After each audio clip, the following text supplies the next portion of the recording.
देखिए, आप उस राहुल गांधी जी के ट्वीट को देखेंगे और फिर मल्लिका अर्जुन खड़गे जी के ट्वीट को भी देखेंगे, दोनों में समानता तो नजर आती है, लेकिन घटना चीफ जस्टिस ऑफ इंडिया के चैम्बर में घटती है। प्रधानमंत्री जी उसकी निंदा करते हैं, मैं भी उसकी निंदा करता हूं। हरियाणा में एक आईपीएस की आत्महत्या का मामला आता है, सरकार तुरंत कार्रवाई करती है।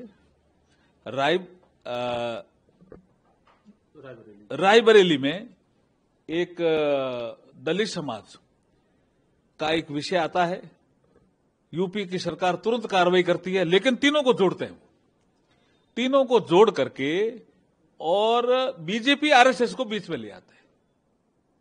ये जो एक घृणित मानसिकता जो राहुल गांधी जी के इस ट्वीट में दिखने को मिली है, हरियाणा सरकार ने भी तुरंत कार्रवाई की, यूपी सरकार ने भी तुरंत कार्रवाई की।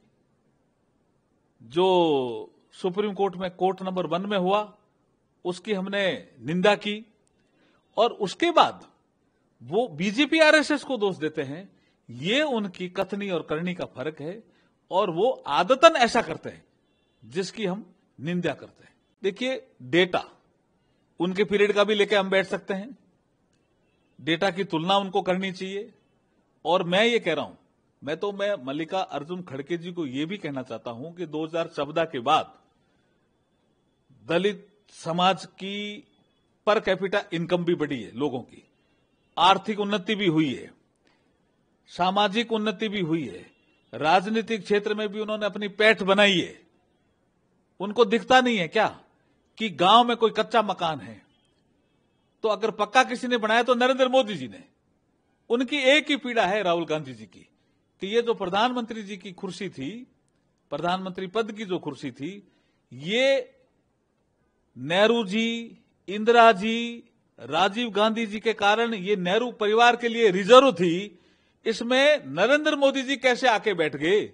नरेंद्र मोदी जी गुजरात में जब अच्छा काम किया तो जनता ने पसंद किया, जनता ने वोट देकर के, अपना मत देकर के नरेंद्र मोदी जी को प्रधानमंत्री बनाया। राहुल गांधी जी इसके माध्यम से जनता का भी अपमान कर रहे हैं।